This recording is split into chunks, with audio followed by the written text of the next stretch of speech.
I am Daniel Keys, and welcome to Book 101.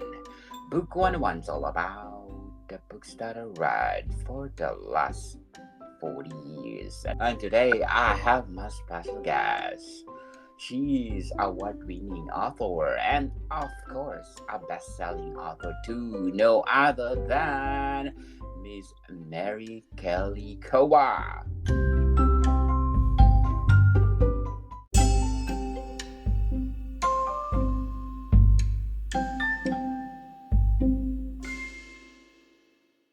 Welcome to Book 101, Miss Mary, and can you please introduce yourself? Yeah, so Mary Keliikoa. I live in the Pacific Northwest part time. I also live on the Hawaiian Islands part of the time as well. And I've been writing since I was 27, but I really love the mystery suspense thrillers. Oh, sounds interesting, Miss Mary. So, who are your favorite authors that influence you the most? Yeah, I was huge fan of Sue Grafton and J.A. Jance and Faye Kellerman. Of course, my very first love was Mary Higgins Clark. They are who really got me into the mystery genre, just loving and devouring their books. Ah, that be awesome.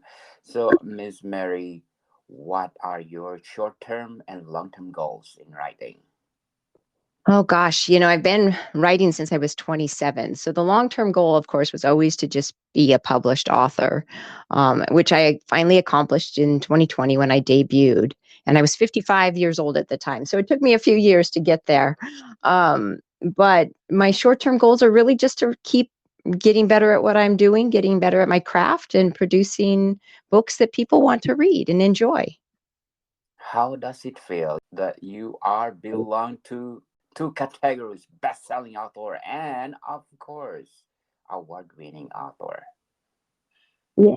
It feels good. I mean, it's it makes you feel like you're doing something right, I guess, and that people like what you're writing and that you're speaking to an audience that's getting something out of the characters. I really try to write character-driven novels, and so I really appreciate the nods because it says what I'm doing is people are connecting with them, with the characters and the stories. Miss Mary, if you describe the writing of your favorite authors, what are they or what is it?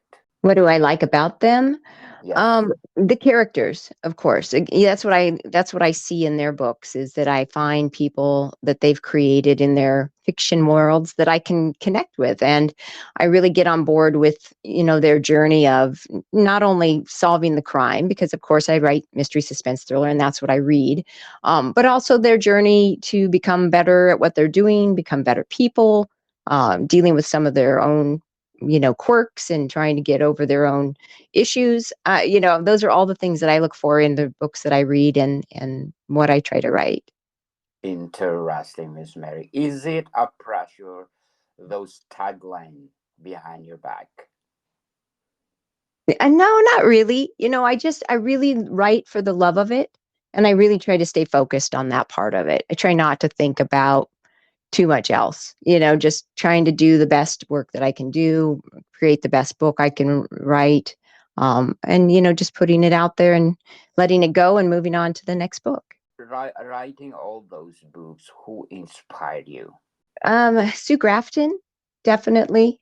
You is that what you mean? Like my old loves, or yeah, I Yes. guess yeah, Sue Grafton again, and J. Jance. Uh, gosh, Faye Kellerman, Mary Higgins Clark. I love all of them. Janet Ivanovich, I get a kick out of her. Um, yeah, all of them have just inspired me, and also their work ethic. They've produced a lot of books. They're great at top of the game in their genres. They're very inspiring women. Do you think in the future you go outside your comfort zone and writing another genre? I don't think so. I spent 18 years in the legal field, so I have a love of that, just justice and law type of thing anyway. It's what I read. It's when I'm watching television, I enjoy, the British mysteries especially. And So I don't see myself going too far out of it. And it's a reality. I've always said, every book has a mystery anyway. So really, I'm just focusing on that genre. But, yeah, no, I don't see myself going too far out. I like what I write. Yes, very well said, Miss Emily. But I Miss Mary. Before we go on, I want to shout out to the people listening to my ranking tops in the last 30 days. In Zambia, I got number 7 on the Apple chart. Thank you, Zambia. Pakistan at number 20. Qatar at number 29. Oman at number 33. Slovenia at 45. Chile at 68. Nigeria at 69. Egypt at 136. Zimbabwe at 137. Singapore at 154, Cambodia at 166, South Africa at 182, Norway at 183, Belgium and 234, and a lot more. Thank you so much for supporting this podcast, because this podcast is created to empower writers all over the world like Miss Mary Keliikoa. So, Miss Mary, let's talk about your latest book, Deadly Tides. How did you craft it? Well, gosh, it's actually one of my favorite books that I've written, and it's book two in my Misty Pines mystery series. The first book is book one, which was Hidden Pieces. And I've set the series down at the Oregon coast, which is such a diverse area. It's got beautiful oceans, but it's surrounded by a coastal mountain range. So it gives a lot of atmosphere and spookiness to a certain degree. So I loved having the series there. And then I chose a sheriff that that's has a little bit of a rough exterior, but a heart of gold. And in Deadly Tides, he's on his second case. And he's called out to do a welfare check for a surf legend who did not return his brother's call the night before. And turns out when Jax goes out to check it out, there's things that aren't looking quite normal, and it soon becomes a murder investigation. At the same time, Jax's ex-wife, FBI agent Abby Kanakoa, um, has her Alzheimer's mother missing from her care center, and she's on the hunt to find her. And by the first chapter, you realize that she has found her, but her mother has also come upon a severed foot. So Deadly Tides is really the case of finding out who that foot belongs to and where that surf legend go. And Abby and Jax are going to be working together. That be interesting, Miss Mary. Can you describe the research process behind Deadly Tides? Gosh, well, I lived at the Oregon coast, and I'd heard of the phenomenon about the severed feet, that it is something that happens on the Pacific coast, specifically in what they call the Salish Sea, which is an area north of the Oregon coast, and it tends to have a tide structure and a wave structure that brings in, unfortunately, body parts. This is a phenomenon that's happened many, many times over the last 10 years. And when I read about that, I thought, oh my gosh, that's just so intriguing. So there was a lot of stuff I could find just on the internet about the condition and the phenomenon. And really from there, I just crafted the story based on, in my imagination of how to solve this crime and why it happened. And so, I have a detective on call that I can call for logistical and procedural issues. And then a lot of it was just, from personal experience and knowing, my setting because I've lived there. And because it's book two, I know my characters pretty well at this point. So Definitely interesting. What challenges did you face while writing this book? yeah, so the main, always the challenge is to craft a book that is has enough surprises to keep you involved in it, and enough suspense and tension to make it believable as possible. Because as a writer, you can go all sorts of directions, but the reader has to believe it. And so, I think that's always the challenge. And it's several drafts through that you kind of tweak them, making sure the red herrings aren't telling you too much or too little, and that you're playing fair with the reader. But it was kind of the average. There wasn't anything big or surprising as far as a challenge, but just the normal ones, trying to get it right for the reader. Yes, definitely. So, how do you deal with writer's block? So I have a technique that when I am blocked, sit down and I set a timer for 15 minutes on my, usually my telephone actually, and I make my fingers go. And I can sit there and I can type about the weather. It doesn't matter, but I'm going to continue to type for 15 full minutes. And somehow my brain starts to cut loose a little bit, and it will drift into the area that I'm blocked in, and all of a sudden I'll start having a few sentences in there about the solution to the problem that's blocked me, because that's usually the problem, is that I've hit a wall and I'm not sure where to go, which direction. So that is one of my go-to techniques. If all else fails, I go take a walk. Sometimes that also helps. Yes. But I do find that my brain will fix itself if I just try not to think about it. I mean, I'll start with the weather, the sky is blue today. And, I should really be out there weeding the garden instead of sitting here writing, but, whatever. And then pretty soon I'm drifting into the solution to the problem. So I don't really have a lot of writer's block. I've kind of learned to just push through in a lot of ways. Very well said, Ms. Mary. How do you deal with the negative and positive reviews? Well, everybody loves a positive review. Let's be honest. That just Definitely. makes our day. Negative reviews, I would like to tell you that I try not to read them, but I do. I tend to read things, um, and honestly, they set me back a little bit here and there. It just depends. But at the end of the day, everybody's entitled to their opinion, and I'm never going to please everyone. These are the things I tell myself. And every book is not for every person, but I have people that love my books, and that's who I write for. And so I really just try to brush them off. They don't stay very long in my mental space. And but I do like to read them because sometimes they are valid. There are some things that, if it's a constructive criticism, you can learn a little bit from people, like, oh, okay, what didn't they like? Or, what could I maybe think about the next time I write a book?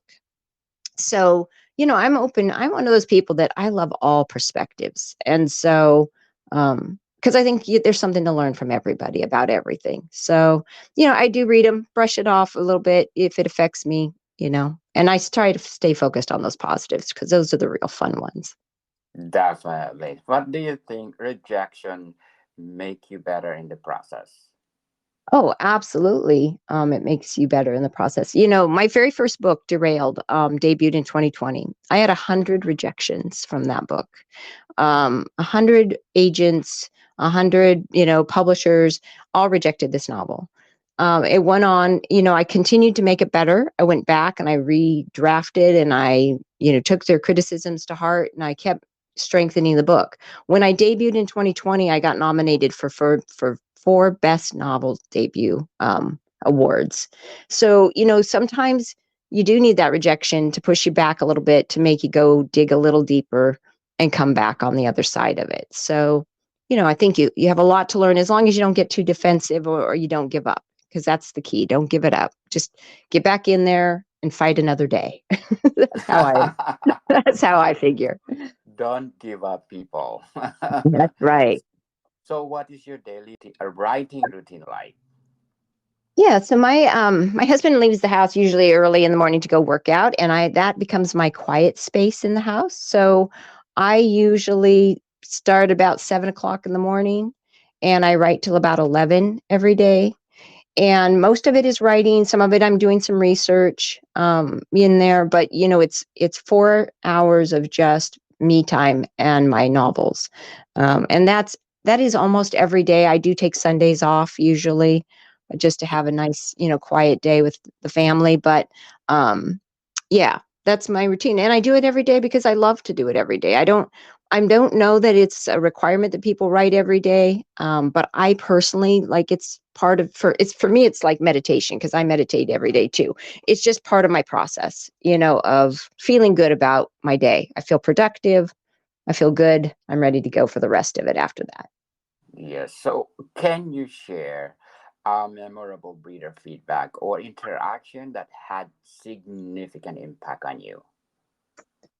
Oh gosh. There's been so many people, when I go to conferences and somebody just comes up and says, I really, really loved Jax's, process around this. Or, in my other series, my character is has a deaf daughter.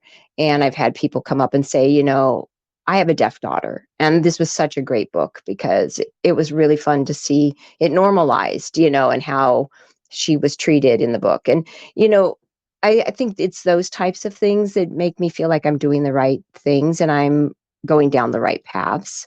So there's several. So they all kind of give me enough energy to keep on going through those any of those bad reviews.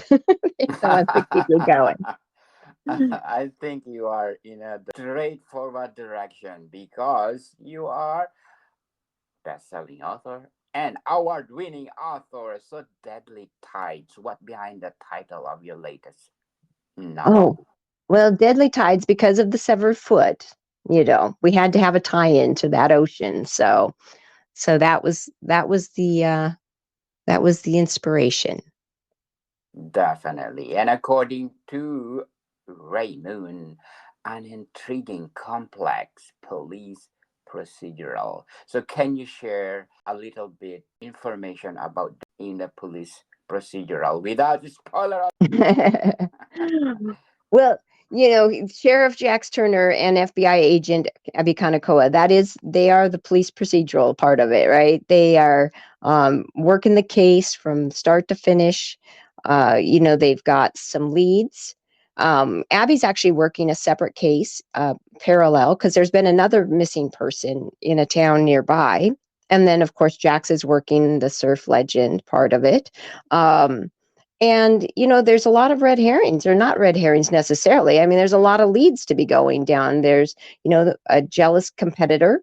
The surf legend had a great surf design that some big wigs wanted, and whenever there's greed there or money involved, there's greed involved. So, and he was involved in a youth program of some wayward kids that he may have upset. So, there's just a lot of working angles to see what happened. And of course, Sheriff Jax Turner, he's got a small group of deputies. Some of them volunteer, and he's just in the process of interviewing a new sheriff or a new deputy who happens to be his ex-partner's daughter.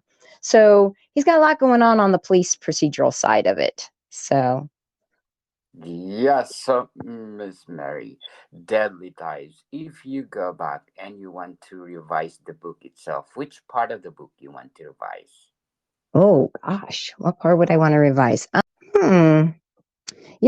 I've thought of some alternative endings, that I liked. One of the fun things about writing mystery is when you get to the end, sometimes you can think of a few people who could have done it. And I'm what they call a pantser. I don't plot out my books a whole lot and I like to be surprised just like the reader is.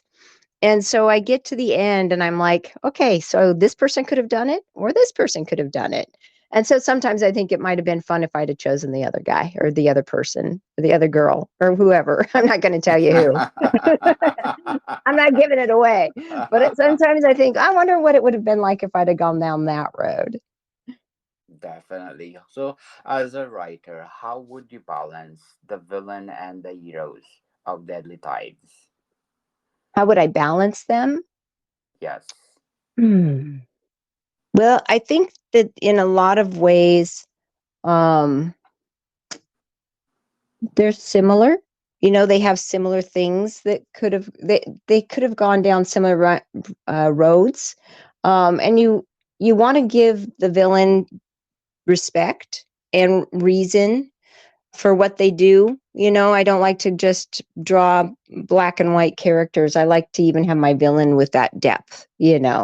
So I really work on adding depth to my character so that you see all aspects and so it's all balanced at the end.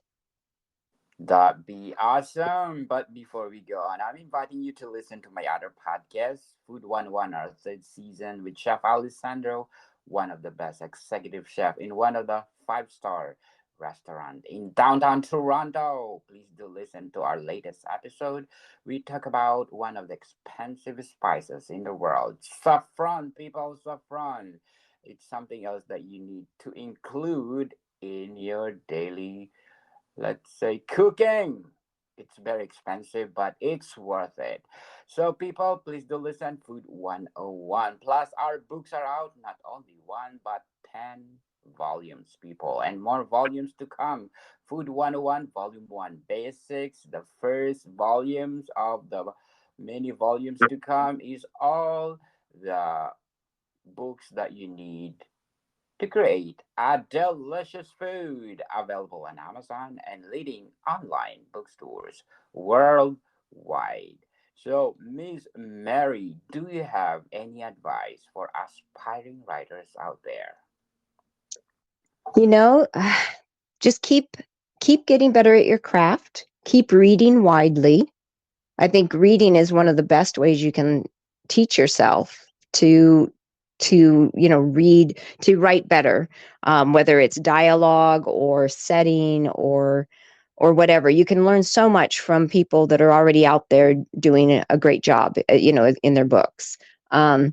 So that's my advice, and don't give up. I mean, really find what you love about what you're doing. Like for me, I just love to write. Find that joy, show up every day, show up as often as you can, put words on the paper, because really that's how you get it done, right? You have to show up and start writing. So don't and Yes.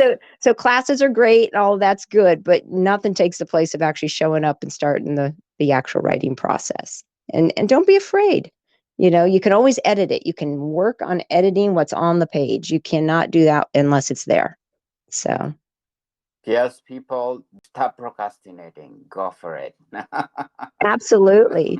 Absolutely. You have nothing to lose. I mean, and everything to gain. That's how I've always viewed it. So Yes, don't give up, and you have this consistency. yes, Try and try and try until you succeed. that's Right, right. Miss Mary? Absolutely. That's how I've done it. I highly recommend it. Be So, tenacious, people. Go for it. yeah, yes, delicious. What books or authors are you currently reading or recommend? Oh gosh, I'm reading right now I just started It's One of Us by JT Ellison. I love her work. Um I Didn't Do It by Jamie Lynn Hendricks. Fabulous thriller author. Um A Lady's Guide to uh Etiquette and Murder by Diane Freeman. I usually read quite a few on my list. I have several going. Well, that's a historical mystery, and a thriller. But those are the ones I've got on my list right now. That'd be awesome. So, how do you approach character development in the Deadly Tides? Well, you mean like from my editor when she was coming up with edits? In general, In yes. general, I think, well, I learned from them. I mean, sometimes when you get a developmental edit from someone, you kind of look at it and as after they've torn it all apart, you think, did you actually like the book? Did you you're suggesting so many changes right now.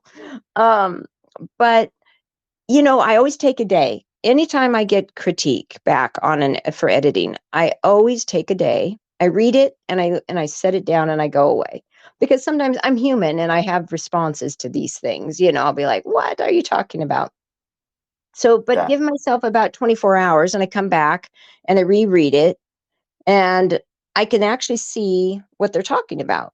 And not everything I agree with. If I don't agree with something, I will suggest, like, do you really think this is necessary, or could we maybe do this or that? But I'm open to it because I want to get better. I want to be a better writer, and editors just tend to see things you don't. When you're close to your work, they're your baby, right? And so you have to put that separation between yourself and trust that the editor knows what they're talking about and that it's going to be a better book because of their suggested changes. So I just embrace it, and and I tend to go with them. So, Very well said, Miss Mary. So, how has the publishing process been for you? it's been good. I've been with some smaller presses, and I'm with some bigger presses now, and um, I really like it. It's a separate thing from writing. Publishing is a business. It is not the fun part of the process for me.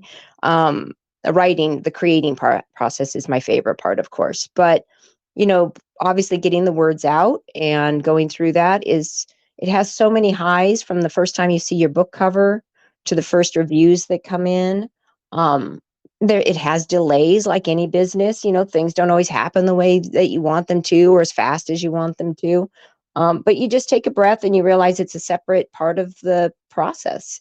And yeah, I mean, it's been good. Obviously, I get to meet people like you, and I get to meet readers and fans, and I love it. Really, it's all been good. Yes, definitely. And congratulations! Are there any upcoming projects or books you're working on that you can share with our listeners? Yeah, well, book three, I'm going to be working on the third book of the Misty Pines series, and it's going to be called Killer Tracks. And so that'll be out late next year. And I have a book coming in June 2024 called Don't Ask, Don't Follow. It's my first domestic suspense. It is a standalone novel, and it's about two sisters and a boss that's been found murdered in an office, and a sister running away from the boss. So it, it's going to be it's a fun ride, and it comes out in June. Looking forward to it, and you are most welcome to come back and promote all your books. Thank So, you. Miss Mary, what is the most rewarding aspect of being an author? Oh gosh. Just getting to be out and talking about it, really. I really love this part of this. Just getting to talk about story, meeting new people who love mystery and suspense.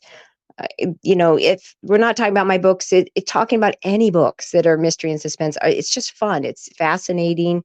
I get to meet so many new people. And so that is definitely the high point of being a published author. Certainly. So, how do you feel about the current state of publishing industry nowadays? Oh, well, I think again it's a business, right? And it's kind of a mess in some ways. I think, you know, but I try not to focus there. Yeah, it's an area that I don't have any control over. And so I try not to get too wound up in it all. I just kind of do my thing and kind of live in my little world and try to do the best in it.